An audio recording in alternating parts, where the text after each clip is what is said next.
Great Scott! You're listening to the Growth Time Machine with Daniel Curtis. Don't forget to follow. Your future depends on it. Ladies and gentlemen, welcome to the Growth Time Machine, again with me, Daniel Curtis, and I am delighted to be joined by Victoria Nelson, all the way from New York City. Victoria, it's lovely to have you on today. It's my big pleasure to be here. Very excited about our chat, Daniel. Now, it's going to be fun. My first question to you is, what was your first idea of a job that you ever had? What was that in your mind when you thought, this is what I want to do? I'm laughing because for a long time, the ideas about jobs were not my own ideas.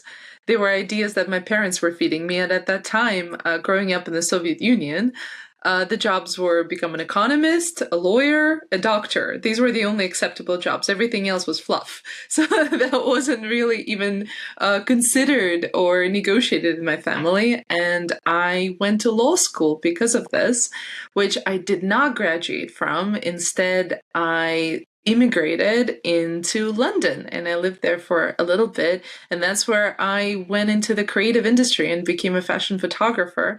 And I remember when I first started in the photography industry, I looked around myself and I'm like, what am I doing? Everybody here is crazy. And how are they even being paid to be doing all of these fun things? Because job is supposed to be something hard and it's supposed to be something that makes you suffer. And there is no point in enjoying it whatsoever. But I've been enjoying my life ever since. I love that. How did you find London? How was that for you? Was that okay? Oh my God, my favorite city. I still, to this day, I lure to come back. I hope one day I will live there again. I had the most incredible experiences. I absolutely love British people. I think that they're so straightforward. I'm really connected to the sense of humor and a little bit of the self-deprivation that comes with it as well. Honestly, I'm in love with the country. I'm absolutely in love with London. And maybe one day I'll be back. I've no doubt you will. No doubt about it. But yeah, so how the Soviet Union, coming from there across, as you say, with the aspirations of your parents or wider family, I get that. That is something that I hear quite often, that we have the ambitions or dreams of parents or loved ones or close friends steeped on us. There is a pressure. Did you feel that pressure? I mean, I felt a big pressure to succeed, but I'm also like, Briggs and Myers, ENGT. I am extremely driven. I work day and night, and if I'm not working, I don't know what to do with myself. And that honestly propelled me in the career that I started in London. And again, now I have a completely different career, but one informed the other. And when I arrived to London, I was 18 years old and I spoke Russian. I spoke English as well, and my English was actually quite good, but I couldn't figure out what to do. So I was looking for any jobs. Like I was like anything, like I was a waitress. I was washing the dishes. I was like, okay, I need jobs. And then very quickly through the immigrant community, I realized that there's a lot of Russian models or like Eastern European models that were all around. And this was back in the years when Kate Moss was like in her prime, and this was like the heroin chic. Everybody was very, very young, very, very skinny. And that educated how the models looked. And very frequently they were very, very young and they didn't speak good English. And that's when I was brought into the studios by all of these incredible photographers, because I could negotiate between the photographers and the models. The model couldn't speak to the photographer couldn't speak to the model, but I could speak to everybody. And I was very diligent. So regardless of how much partying there was at the time and people were crazy, they were like leaving nightclubs at 6 o'clock in the morning and being on set at 9 o'clock in the morning, like 2 hours later, basically. And I somehow was still the first one everywhere. I was diligent. I knew what I was doing. I was very good with people, and I only got better at managing people. And that was like my first stake in negotiation, which is something that I do professionally now. I didn't realize back then that this was the basis of it. But I remember like I was 19 years old, I think, and I was on set with Madonna. And again, I was like the second or third assistant, but I was like, oh my God, what am I doing here? Madonna. Like Madonna, oh my God. Like I was like not I couldn't hold it together. I was like, wow.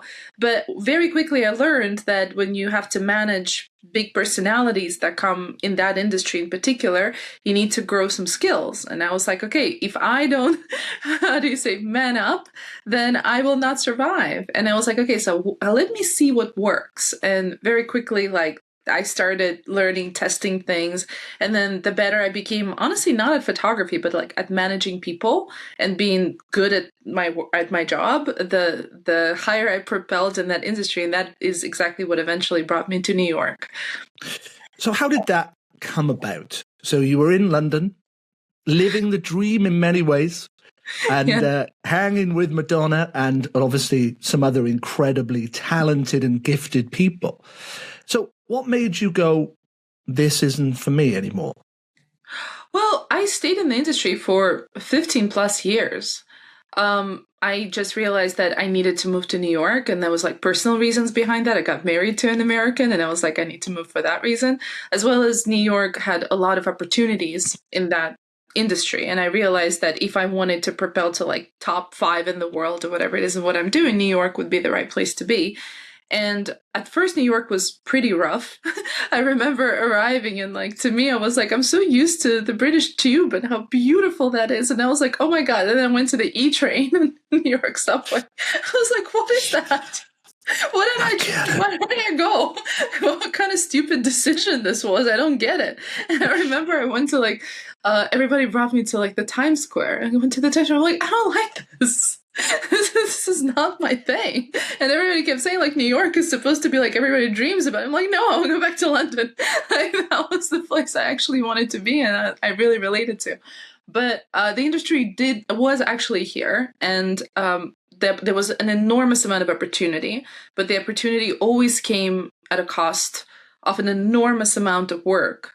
And I did grow an incredible career. I published a book that was covered very widely across a lot of media channels. I was in a bunch of documentaries. I advocated for women. I had over 100 magazine covers behind me. I've worked for Ralph Lauren. I worked for Victoria's Secret as a photographer. But very quickly on, I realized that my actual work is an advocacy. And what I enjoy doing is not necessarily taking this glamour picture, but I really enjoy having the right people, supporting the right people in their journeys and figuring out how to get them to the right place. That was my thinking behind the book that I published, which was about body positivity and women in general, celebrating women. And then I realized that most of the work that I'm actually doing is negotiating with clients, and very frequently not managing these negotiations very well, because my competitors were frequently paid somehow a lot more than I was for exactly the same assignments. And I'm like, what am I not doing right? And then I went back to school and I studied negotiations at both Harvard and Columbia, and that was an incredible opportunity. And since then, I've propelled into negotiations, and now I advise politicians, I advise business leaders, a lot of C-suite and CEOs, COOs, CMOs, and I help them propel their companies and themselves into further success. And I love this part of my life, and I love this job, and I feel like I am finally in a place where everything is so beyond aligned, and I can use everything I've learned in the media and bring it to the people who actually need it most. There are some incredible sayings that I'm paraphrasing probably badly that say you can only see how the journey mattered when you look back. Everything makes sense when you look back. At the time, maybe, there's some kind of a semblance of a plan, but actually when you're in the thick of it, it's very hard, isn't it, to be able to objectively look forward. No plan. When I was doing this, maybe I started developing plan a few years ago, but there was no plan to begin with. It was, at first, I was just responsive. I was like, I need to survive. I'm a young immigrant. I need to figure out what to do. And then there was reaction, to everything around me and just learning from it. But there was a point when I actually had a phenomenal mentor, and that mentor spoke to me about career progression and, future planning. And that was one of the most meaningful conversations I've ever had. And then he said, most people think about careers in a standpoint of like, something aspirational that you want to do, and it's all about achievement. But the reality is, your career is your lifestyle. Career educates how you're going to be living on a day-to-day basis. Your job is going to tell if you work in an office, if you work in a kitchen, if you work in a shop, if you work on the road. You could be working in a lot of different places. But most people think about the career not in the aspect of what they're going to be doing day to day. For instance, a lawyer, and I went to law school to begin with, what does a lawyer do? The lawyer, most of the times, is around people who reached a point in their conflict that is so heated that they, at this point in time, need to be around people who are in this very heightened state of conflict and anxiety. If you think about doctors are an incredible job, and I have so much respect to people who dedicate their lives to it. I can't do it because most of the times you're around people who are ill. And then the amount of compassion that you have to go through on a day-to-day basis, just being there. Your empathy is challenged day on day with really long hours and a lot of illness around you. And these people have this godly gift that they can survive through this. And I was like, okay, so my parents down the line, they were looking at me, they're like, let's look at jobs from perspective, what's the most prestigious? And at that point, I was like, what do I want in life? And what are my priorities? And my priorities back then, when I was still a photographer, was I wanted to travel the world. I wanted to see the most exciting people I could possibly see. I wanted to learn from these people. But then my priorities changed because I had a family, I became a mother. And then I was like, I would love to transmit knowledge, and I would love to spend my life having really meaningful conversations that can actually change people's perspectives about something that they can act on, that they can make the world a better place. And I was like, well, this is my place of activism, is actually helping people become better, and through that becoming more and more influential in my own belief systems and agendas.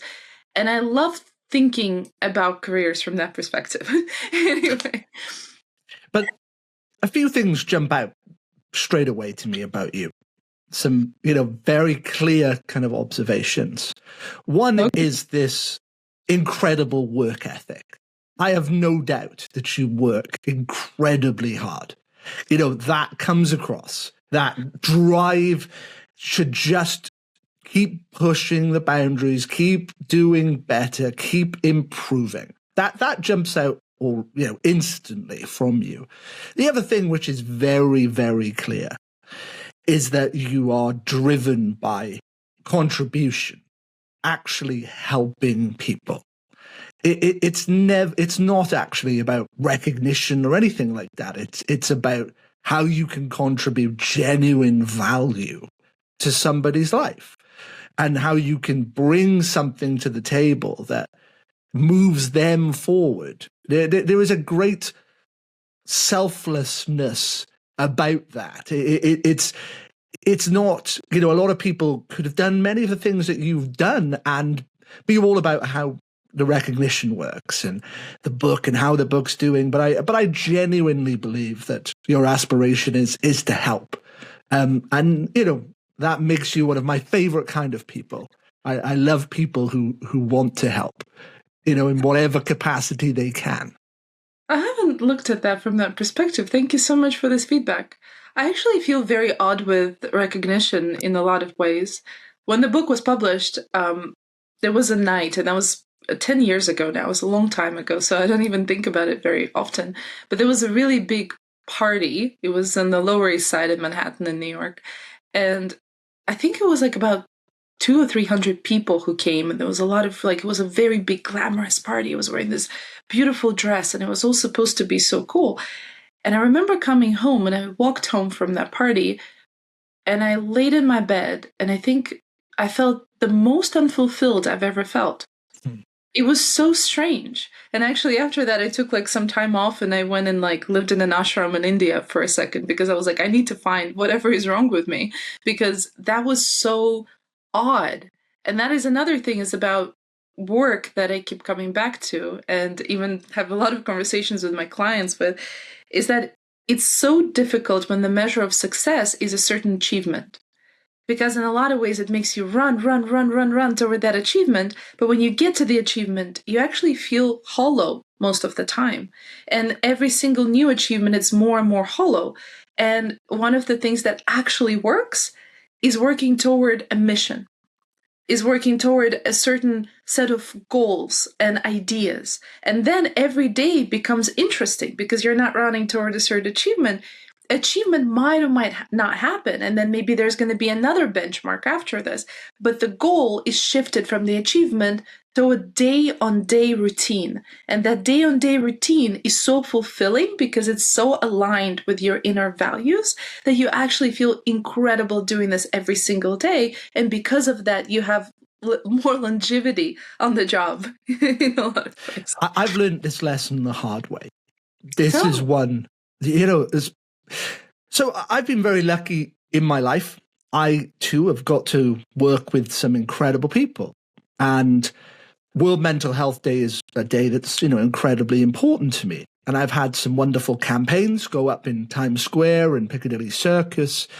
And, having Sir Paul McCartney open a song for me saying, "All we need is love." He put the "we" in there for me, playing the first chord, incredible. And that was a dream of mine to have Sir Paul. He, as a writer and a composer as well, Sir Paul McCartney is a god. We are mere mortals, and the man's a god. And he is, 100%, yes. And it's an incredible thing to go, I've done this, I've got this. But do you know what the problem was for me? Mm-hmm. And this may not be the same for you, but this is what I realized. Those videos went out and millions of people got to see them, the views and everything. And I sat there at the end of the day and thought to myself, look, we've done something really good here. People today on World Mental Health Day have engaged with this message. And if we've got through to one person who needed to hear that message, it was worthwhile. But then I woke up the next day thinking, that message is gone now. Yes, someone could come across it. Someone could Google it, be searching randomly and find it. But actually, it's gone. What am I going to do now, the next day, to help people? How can I wake up today and help people the same as I may have done yesterday? And I rarely say this, but it's me looking at my life very honestly. I realize that, when you attach very famous people to projects, that exposes the project to a lot of people. It really does. And that is in itself, they've done that out of the goodness of their heart. And I always choose to see it that way. And I'm incredibly grateful. But I want to stop being a person of gimmicks. I really want the things that I do to stand because their roots are super strong, not because someone like Sir Paul has held them up for me. So, it's taken me many years to, come to that conclusion. But, it's about, it's me being quite vulnerable in my own outlook and perspective. That actually the most meaningful things to me are talking to a neighbor or talking to someone in church who's in a really difficult time and they need something in that moment. That to me is incredible. And that's a lesson I've learned the hard way. I couldn't agree more with you. It actually resonates so deeply with me, the journey. And I really hope that you found this incredible purpose. And this purpose and desire to be more solid in that purpose, it's so admirable. And it's so wonderful. I was just talking actually with somebody about women and women in the work environment and like what we need to do there. And the whole idea there was actually quite similar. It's about the fact that we need to, as a society, change the way we view women to allow 100%. Women to be mothers and work at the same time. And how do we do that? And in a lot of ways, we just need more exposure to people who do that and who do that successfully. And one thing is just seeing somebody like, I don't know, Jessica Alba, or like some of those people who like build these companies, but it seems almost easy. I'm sure it's not, but it seems that way from the distance because you read it in a glossy newspaper and you assume that these people have an enormous amount of funding and all that. But one of the most incredible things is to see your friend who actually is juggling those things, is not shy about those things and embracing them. Like, in order for more young women to be interested in becoming a mother, they need to see other women around them enjoying motherhood and being able to have fun with it and being able to keep their careers and even grow in their careers while embracing motherhood. It's one of the most meaningful things. It's amazing that we're starting to see those figures in like the pop culture. We need to bring it right next to us. So I resonate so much about the fact that the neighbor sometimes is the most valuable person to influence. I agree. And, thank you for your kind words as well. I often think of Serena Williams when I think about someone who genuinely, had this elite career, this, ridiculous seismic career, but took time to have children and return back. That was very influential, for me in terms of her attitude of being, and tennis is one of the rare places actually where you do see this. You see people return. And there are coming from an arts kind of background. There are many jokes in the world of musical theatre, and they're not funny at all, which go along the lines of, now I've had a child, I'm done. That's it. They will never look at me ever again. And I've basically gone from the top to the bottom overnight, and that would never happen to a man. And being someone who goes into schools a lot and teach, I get one of the things that happens a lot is boys go, oh, boys are so much cooler than girls. But I stop them and I go, no chance. Girls are so much better. They got so much more to deal with, so many more things. And do you know what? They laugh. And I think it's one of these things in life that, women, young women, they need to be lifted, right? They need to be elevated. Just positive role models. And I remember, like in my day when I had my first child when I was still a photographer, still in that job, and it was a very scary thing for me, honestly. Even when my husband and I got pregnant, it was a shock. It was a surprise. I was not planning whatsoever. And I remember when I discovered that I was pregnant, I thought my career was definitely over. At that point in time, I was traveling so much. All my competitors were men, usually. And I realized, like, the moment they see weakness in me and the fact that I was getting pregnant, like, that would be the end of it. And unfortunately, in a lot of ways, it was. My clients stopped calling me for certain assignments. They started making assumptions on my behalf without even asking me if I wanted to do certain jobs. And like in that industry, because it's all freelance, you kind of see it very much straight on. There's no HR protections or anything like that. And I don't think anybody meant any harm. I think people were just trying to do their best, but they were like, we don't even want to make her uncomfortable and ask her if she wants to go and like do a certain job. And that in a lot of ways is so wrong with the society, and that is why it's so important. And I remember calling my dear friend who was a client of mine. And I was like, can you take me on an assignment? Like, whatever that is, just have me go on an assignment. I need to publicly go to an assignment so other people would also hire me again. And that actually did a lot of work for me. I never returned to like the same thing, but it actually restarted it.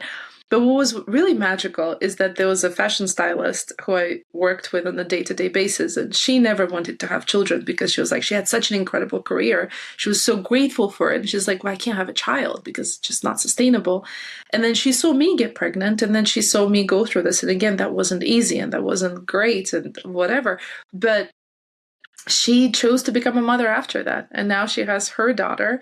And she says that if she didn't see it happen right in front of her face of another woman actually surviving this and actually doing this, she wouldn't herself.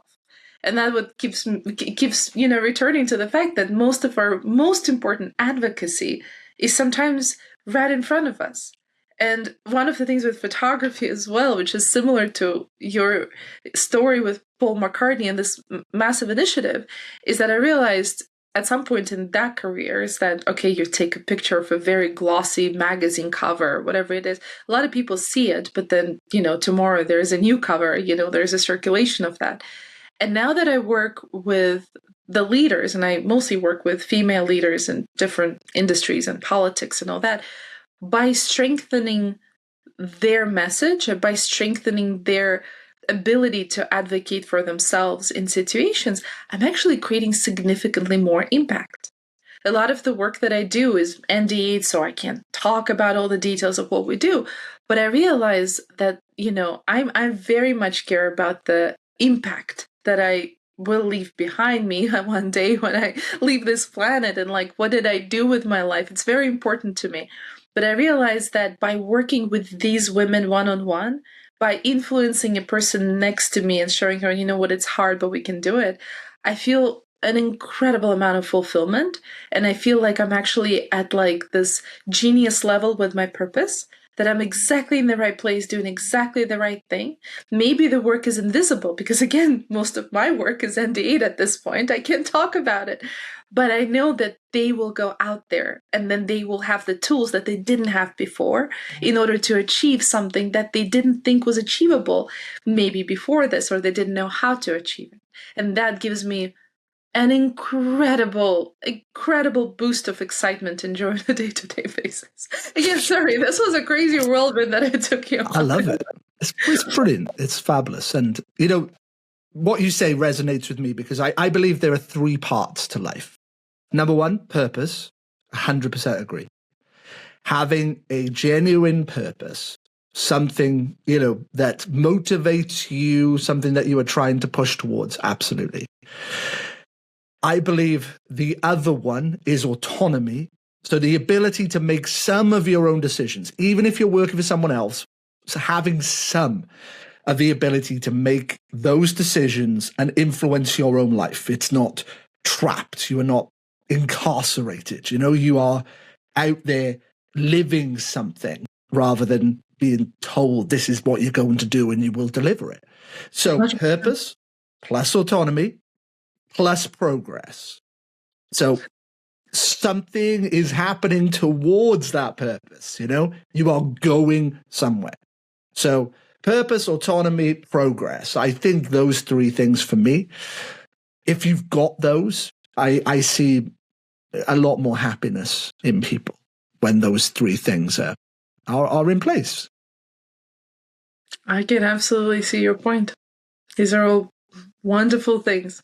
And again, purpose, I want to speak a little bit more about purpose, is one of the things that I'm discovering even in my own coaching practice, is that unless there is a deep-seated, real purpose that aligns with the person's values, they're not going to go very far. It's very hard to have a career and say, I'm doing this because I want to make $100 million. Like $100 million is not a purpose. It's an achievement that actually most of the times means nothing to people. You know what I mean? Most of the times people just want to support a lifestyle that seems reasonable to them. And everything after that is just like extra cash that can go a lot of different ways. That's the materialistic way of looking at it. Then there is an achievement, and I'm really struggling with achievement. So if you talk about Serena Williams, for instance, there is a very big difference about truly loving playing tennis on a day-to-day basis, truly embracing and having the time of your life on a day-to-day practice and getting better and better and better at tennis versus having a goal of winning Wimbledon. A goal of winning Wimbledon is a good benchmark. But if it's all about winning Wimbledon and then the joy of playing tennis on a day-to-day basis is not there, I don't know if you can win Wimbledon. And even if you do, down the line, you're going to be very unhappy because the purpose is not in the day-on-day joy and alignment with your values, but it's in just something that will come, shine, and go away. As you said before, it's like what happens the day after. Unless it's such a deep alignment with your values and the purpose is not something small and materialistic, but it's actually a lifestyle of purpose, then it's a whole different thing. And I always ask my clients to look at this from a really wide perspective. It's not like I want to build a zoo as a purpose. It's more about I want to build something. I want to support animals and people's education about animals, regardless in what shape it takes. I would like to build a zoo. Maybe after this, I can do TV programming that, helps expand that mission. But the mission itself has to be somewhat removed from different benchmarks, and different benchmarks are just part of the journey, but the purpose is a little bit different. Does it resonate? Absolutely. I get it completely. I think a lot of people are obsessed with outcomes, right? The outcome is the be all and end all. And if they don't succeed in getting that, they feel like a failure. If they feel they're not making progress towards that, they feel like they're a failure. I mean, Simon Sinek talks a lot about finite and infinite games. And, he talks about a finite game being the World Cup's just finished, so I'll use the World Cup in soccer. I'll use the American word there rather than our football. But I prefer football. I use football in my whole I will go with that. And you've got a game. There's an agreed set of rules. You know roughly how long it's going to last, how many people are supposed to be on the pitch. There are rules. There are regulations. It will end. And the aim is to win. That's it. The aim of the World Cup final was to win, nothing else. Participating and all of those things were not on people's minds. Winning is the sole objective within this time frame. But, he then talks about, obviously, these infinite games that have no real rules, no regulations. They never end. They're aspirational. You'll probably never achieve it. And it just goes on and continues. And I believe that. I do. I believe that true purpose is aspirational. It does require, a amount of autonomy, to actually create it, some genuine love for it, a real passion and desire to be good at it. The word the best, the greatest, those types of things, again, I don't think that fits into that infinite perspective, because you're not measuring yourself against somebody else. It's always against you, who you were yesterday, who you were last week or last month or 10 years ago. The objective is pushing forward towards the best version of yourself, and you'll never reach it because it keeps going on. So I think, Yeah. And the joy of today of going for it. I can absolutely imagine that somebody like Holland on a day-to-day basis, digging, loving himself in his game of soccer and really enjoying being good and actually having good energy around it. I find that is such a driving force. And sometimes you see that in executives as well. It's so interesting to translate coaching practices from sport into executives, because it's a little bit of the same thing, but in sports it's so much more visible because there's constant competition. So you're like, wow, this is exactly what works. And most of the coaching books I train myself on are about sports coaching, and I originally wasn't very much into sports, and I had to learn so I understand how to coach people. But what's interesting is that the joy of day-to-day doing something, and as you said so correctly, is the infinite goal of like just getting better at it. And again, one of the things with soccer players is like, sure, football players, is that sure, there is a World Cup, but then there is another competition right after. There is another World Cup coming in a few years. It's the joy of playing continues. I'm pretty sure the losing teams are not going to be there like, oh, I quit now. I'm never going to do that again. They're going to continue. Because World Cup, I mean, it's great, but there's so many teams coming into this, they clearly understand that their odds of winning are not that great. Yeah. People still do it because there is enormous love of the craft. And the beauty of soccer, which is something that I love so much. And like, I remember even in my days of living in London, and I was a Chelsea fan back then, I used to go a Okay, lot. Chelsea, yep. I don't know. I get judged for it, but that was my team. And one of the things that I loved about it is that usually a soccer football career starts when there is a very young person who just loves kicking that ball. And then the love of kicking that ball transforms in doing this better and better and better and just enjoying and coming out to your yard or your like whatever it is for you and just continuing day and night on the same thing. That's exactly what good performance is. The same thing translates into a great politician. I work with some politicians, and the idea with a politician, in my opinion, in order to be really good at it, you really need to care. It doesn't work if the politician doesn't care. The same thing as this young person really cares about kicking the ball. The politician needs to care about their people. You know, this care, this underlying message of, I want to make the world a better place in one way or another. I want to have fun doing this. I want to have this achievement is the best driving force for anything. And that was very different when my parents were like, become a doctor, a lawyer, an economist. This is the job that's definitely going to pay you the salary. And I'm like, I don't know. I'm not motivated at all. Do you know the story of Alan Turing? No, tell me. So Alan Turing was one of the greatest code breakers, mathematicians of all time. Turing was responsible, along with his team at Bletchley Park, for breaking the Nazi Enigma code. So he was instrumental in, so Enigma, it coded up every day, and it was a different set of instructions.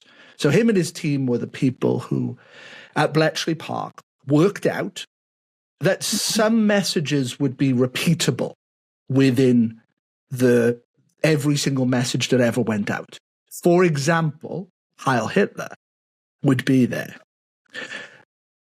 It was a weather forecast would come out every day, so they knew there would be weather forecast, essentially would be there. So they created this computer that, through plugging in variant things, ran all of these different patterns until each day they eventually were able to break that code, shorten the war by years, save millions of people's lives. And that story was not known about until not that long ago. The work of Bletchley Park and those code breakers was a national secret. They essentially were, Winston Churchill said that nobody had a greater impact on winning the war than Alan Turing. And Alan Turing's work was not known about until not that long ago. And this is a man who lived with this great purpose, doing this incredible thing that he couldn't tell anybody about. Nobody knew what he was doing. And Turing, sadly, he was gay. At that time, it was illegal. They did what they called chemically castrate the man, and he killed himself. Alan Turing never knew the impact he made on the earth in general. He was one of the first people to conceptualize AI. He is known as the father of modern day computing. And along, as I said, with some other incredible people, shortened the war and saved millions of lives. And the British government chemically castrated him. He killed himself. It took many years to pardon him, and he now sits on the £50 banknote and is celebrated as one of the greatest, most influential British, if not anywhere on earth, the greatest, most influential people that ever lived. And this is a man who, he died in shame. And you think, it's ridiculous. And that's what, Turing changed the world and couldn't tell anybody. His purpose was about changing the world and getting recognition, or just deeply enjoying solving that riddle? and that was it. And he deeply cared about it, and he did it, and he broke the first one with a pencil and pen in his hand. And this is an all-time genius of a human being. Yet no one knew what he was doing. And I look back at someone like Turing, and it makes me understand purpose very clearly through his eyes. He knew what he had to do, but it was all for the love of mathematics and computing. He was trying to build machines. Breaking the code was important. That was an outcome of building the machines. And that's what he cared about, building the machines. There's this term that I resonate a lot with my clients, which is called the zone of genius. Okay. It's used in coaching quite a bit. I don't know if you've heard about it, but it's about the fact that most people can be good in a lot of things. They can do a lot of things, and sometimes you can do a lot of things well. But where your superpowers get unleashed is when you're having an enormous amount of fun doing it. You know what I mean? They have the saying, it's like, get yourself a job that you're not going to be working for a single day in your life because you're going to love doing this. If you love cooking, if you love food, being a chef, it's just you're being paid for something you would do for free anyway. You don't, it's nice to have recognition, but you will continue doing what you were doing regardless if you had recognition or not. Maybe you didn't even want that at all. And something tells me that riddle solving and something that you described about this brilliant man is actually taps into the same thing. It's your zone of genius. He was sitting there, and this is something that he was thriving in, and potentially getting the joy of being upset, and the joy of being invigorated by this, and the joy of having all of this strong emotion while trying to solve something so complex and so difficult would bring him to the zone of genius and would make him so good at it. And it's so interesting how our society sometimes tells you, I'm a parent, and I look at other parents around me, and everybody's like, well, now AI is coming. We don't know what to teach our children, what kind of work environment will our children have, and what kind of extra curriculums we want to give them. And I come back to the same thing, and based on the same concepts of what makes you brilliant, what makes you excited, is that have the children do what they are really good at, what they're really excited about. The world is going to change around us so many times over, and then us trying to predict the circle of change is just expediting. It's just we can't outsmart it. Nobody can. But one thing that will always be solid is that you're going to have a lot of fun being good at what you love doing. Even if it doesn't seem like the best scenario right now, down the line you never know. Again, coming from the media perspective, I've seen so many successful and famous people. There's a lot of sayings. It's again, coming with my background, I remember I met this actress. Her name is Kadia. Now, she wasn't an actress when I met her. She was a divorcing mother of 3, and one of her children was very, very young, and she was not in her 20s anymore, and she told me she has a pretty thick accent, and she told me I'm gonna become an actress. At the time, she only had yoga teaching training, and I'm gonna make a living doing this, and I'm gonna provide a future for my children. And I remember looking at her, and I'm like, I don't know if this is a good idea, man. I don't know. Seriously, just pick something more stable. You're a mom. You have 3 kids. I don't know if this is a good idea to go into acting and thinking that acting is going to pay your bills. Come on. And I look back at that conversation a lot because about 10, 15 years have passed. I don't know how many exactly. And now she's one of the leads on the show Dexter. And Incredible. She's doing fantastic. She's been in many Netflix places, and actually her son, who's growing up right now, is an HBO show himself. And I look back at this and I'm like, who was I to assume that something like acting or had my pre-gone conclusions about what you need to be in order to be successful in a certain job? And who the hell was I to even have those judgments that I was putting on her? And I hope that I've learned ever since that if you love something, genuinely love something, if you have this desire to work through it and to be good at it and to wake up every morning, as I'm sure your Alon guy did, wake up every morning and drill at that code, regardless of recognition or anything. It's like you want to do this because you love doing this. You're destined to become really good at it as well. And maybe a career will follow as well. So Mihai Csikszentmihalyi, he was the one that identified flow as a concept. So this principle of we could use being in the zone, being in a state of flow, being in your element. That was a state that he identified, that obviously when people enter it, generally they lose track of time. It's something they feel incredibly passionate about. They're kind of obsessed on it, and that work is deeper and generally greater as a result of being in that state of flow. And, I really do believe people work best there. But what I will say, Alan Turing was a great supporter of the female code breakers at Bletchley Park. And there was a female code breaker who was insanely influential. And obviously at that time, that was basically just not heard of, really.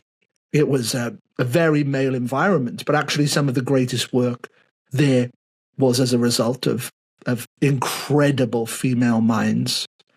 And that is a very inspiring place for that. Fantastic at it. Like everything about female brain.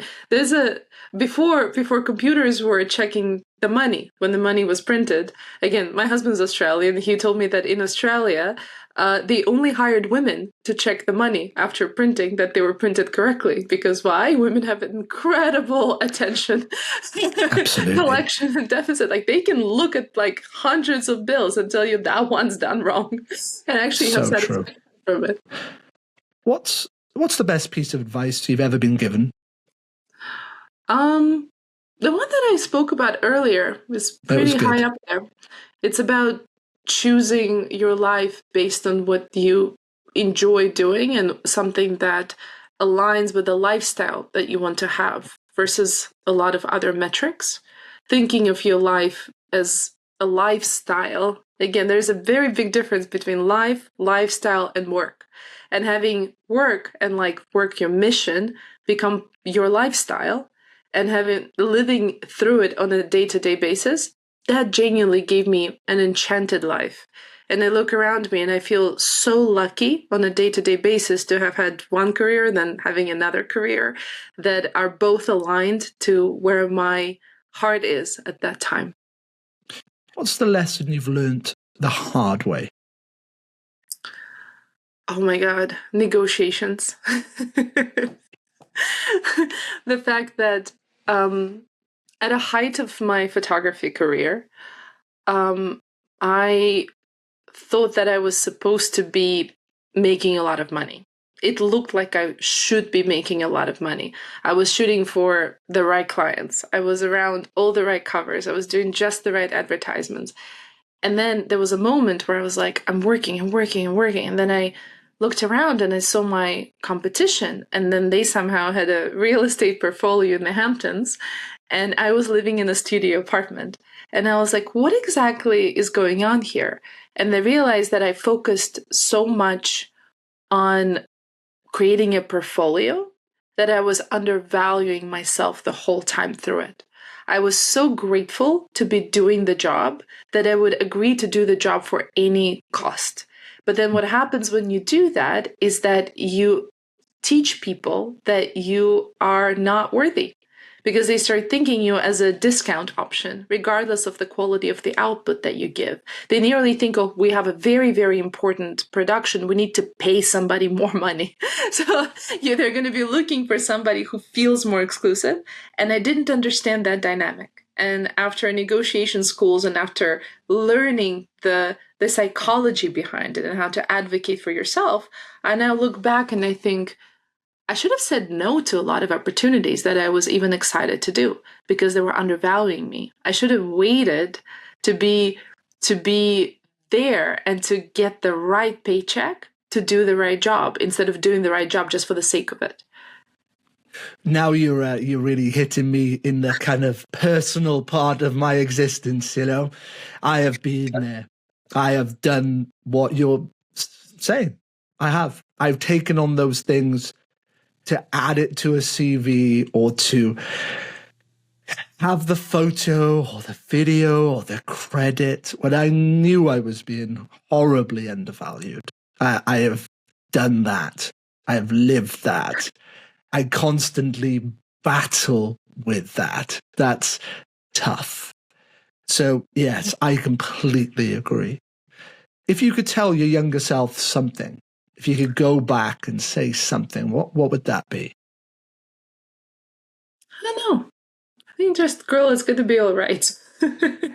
Sometimes worried about the future, and I had good reasons to worry, but sometimes things magically work out. And then sometimes they don't work out the way you think they should, but they work out just the right way and they teach you just the right lessons. And that's exactly what happened to me. And looking back even at all of those early negotiation fails and even realizing that was a big realization for me of how undervalued and how underpaid I was. But again, I was in a male dominated creative industry and I was a young foreign female, and like there was a lot of reasons for people to underestimate me, and I also didn't help because I was completely running with it. But down the line, those experiences helped me build a negotiator career that I have now. And then they helped educate me in a way that now I use that knowledge in order to help people get what they want and get what they deserve and form much better arguments and negotiate for better pay. Everything, sometimes even really hard things, they usually happen for a reason. And you will discover one day, even as I discover now, that I'm getting the payday now because now I'm being paid very well. But I needed to go through those experiences in order to get me here. And I feel like if I didn't, I wouldn't understand this part of my job as much. I wouldn't feel it on my skin. So after all of these years, I look back and like, there was a lot of purpose in that. If you could give some advice to people who are struggling in, this area with negotiations, how can they start? What would be a good place to, come from, to, if it's a mindset or if it's a strategy? Listen, this is something I can talk about for hours. I have no doubt. full hour lectures, and it's very hard to find one particular thing. But very often, almost always, negotiations are hard for people because of low self-esteem. Almost always. We come into situations and we tend to undervalue ourselves in any shape and form. And I think before showing up for a negotiation, again, there's negotiation preps that I can teach you, and maybe like we don't have enough time for it to go through now. But above everything else, it's looking at yourself in the mirror or looking at your position written down on the piece of paper, whatever you bring to this situation, and realizing how much you actually have. Mm-hmm. And sometimes it's a lot more than you originally think. For instance, I coach people through work compensation, employment, getting into different jobs. And very frequently when my clients, if they are being employed, they say, well, I just want this salary. And they say, like, I want the salary X. But they don't think about a lot of other things that come with it. So there's only one term in negotiation that they bring into the table. When for the other party, it could be a lot of other things. How many days in the office can you do? Are you planning to work remotely? Are you planning to work in the office? How much PTO do you need? Do you need a corner office? Do you like to sit in a white chair or black chair? Are you going to dress up a coat? Are you happy to travel? There's so many conversation points that you may be missing, that you may be undervaluing because they're not top of your priorities. So a lot of times when it comes to a big negotiation and prep for that, it's to figure out where you're valuable. And almost always, it's not just money. I agree. And one of the things that I guess coach, teach the most is actually about negotiating with oneself. So I'll explain what I mean very briefly. A lot of people have in their head things every day. I'm not good enough. I don't deserve to be here. Generally, they are self-worth issues, 100%. They root from something, quite deep. We could probably get there if we had enough time to really think about it and work out what those were. but fundamentally they do not feel enough. So we've got that. We understand what's coming into the brain. So maybe something's messed up in work. You failed to meet a target or a deadline. Someone's had a bit of a go at you. You now think you are the world's worst person at this job, that you don't deserve to be there. This is a lot of people go through these. Yeah, they start doubting their entire selves. I tell people to draw up a list and actually write out the opposite of that. Well, actually, I trained to be here. I've achieved these things. I've built these relationships. I've done these things, which I'm proud of. I've shown up every day. I turn up on time. I'm diligent. And you combat, negotiate, we could add that word, with oneself to say, actually, this thought is not true. This is not true. And the reasons for it are, I turn up on time, I do this, I'm diligent, I've trained to do it, I've spent 10 years in the profession. Yes, I can always improve, but I am not the world's biggest failure. And, trying to then reroute that and then keep going through that every time that comes, I get my book out, and now you read through them. And it slowly shifts perspective. So I totally get where you come from. I think it's very inspiring and very empowering. Is there something you would leave us with? Is there a message? I mean, do tell us at the end where people can find out all about you, and particularly about books and other things that you do, other initiatives. But is there a message you could leave us with? Value yourself. Find reasons to do that, as you just said. In most negotiations, and that's something that I do now 24/7, it's all about self-worth. It's coming into a place and knowing what you bring into the place. You say negotiate with oneself, that's wonderful. And then once that's done, go and negotiate with others from the same perspective. You're a lot more valuable than you think you are. Look at different metrics where you could be valuable as well. Because sometimes just the ideas, the metrics are different. You only think about one metrics. But usually, again, with my clients, it's a financial one. But there's so many other ways to be valued and to be valuable for others, including your employers, your family, your community. There's so many different things. It's all about self-worth. It's interesting that we talk about it from so many different angles. Yeah. And then it all turns down to the same place. It really does. Once you have that self-worth, find your place of genius, find your place of flow, and stay in that place as much as you can so that you can actually tap into your superpowers and enjoy it on a day-to-day basis, because that's when you truly do it. And when you enjoy it, you become excellent, regardless of what that is. And don't compare it to whatever everybody else is doing or think you should be doing in the age of AI, in the age of, I don't know, whatever, World Wide Web. Like, all of those things keep changing. Your spark stays with you. And your spark is your joy that comes with self-worth as well. No, it's beautiful. And I completely agree. How do people find out about you? How do they buy your book? How do they get on board with, the things that you do? Of course. Well, follow us on Instagram. Our Instagram is actually quite fresh, but we're going to be posting a lot more there. It's Power of the Ask. I'm on Substack as well. Power of the Ask as well. The website itself is poweroftheask.com. And I do both one-on-one coaching, as well as conflict coaching, as well as negotiation prep and corporate trainings when I come to different teams and we talk about how negotiation ideas can help the company propel into further success. Love what I do. I would love to spread the message to more people across the world. I've got no doubt you will do that. I think that you are a contributor at heart. Everything you do is about trying to uplift people and make people the best they can be. And I really admire and respect that about you. That's a beautiful quality. I think we share that I think we share that quality. It seems like you really, really care as well. And that is the place of joy. Let's get more people into that place. I'm a very flawed human being, but I do my best.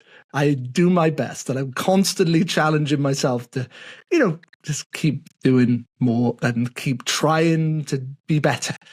And, it comes from a good place anyway, despite the flaws, and we all have them, Yeah, flaws are okay. Flaws are making us interesting. Nobody wants a perfect vase. Everybody wants a vase with a twist. That's so true. So I ask everyone this, the last thing that I am going to ask you. So I was speaking to someone and they told me about this box. One of their ancestors had traveled over from Scotland to the United States, and they had one box. And in that box, they had to put all of their worldly items. Everything that mattered to them that was not in their hearts, souls, and minds was in that box. If you had that box, what would you put in the box? Oh, God. You have some tough questions. Honestly, nothing. I don't think I need anything. I'm looking around like I like having things, but I don't need anything that I have. So I don't know. I would just enjoy the travels. I would probably enjoy having some money around it, but again, not super necessary. I don't know. I think hard to tell.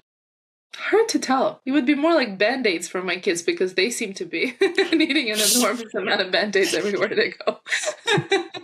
Generally, I think for me, it would be pretty much, all things related to my son. So I think, it comes to the point of, in some way, either looking after him, it would be his stuff, or things that, I wouldn't want to part with from his childhood, maybe a teddy bear that I've had since I was a little boy, a couple of things like that. But yes, there are no real worldly possessions, that are not sentimental anyway, that I would take. I'd love to take a piano with me, but I'll find one when I get there. That'll be fun. That's true. That's very true. Well, thank you for your time. Thank you for your wisdom, your kindness. Thanks for doing what you do. Thanks for being inspiring and helping other people. I really mean that. I've loved talking to you. I've got no doubt that the world is a better place because you are in it. I have no doubt about that. Thank you. Same back at you. Thank you so much, Daniel.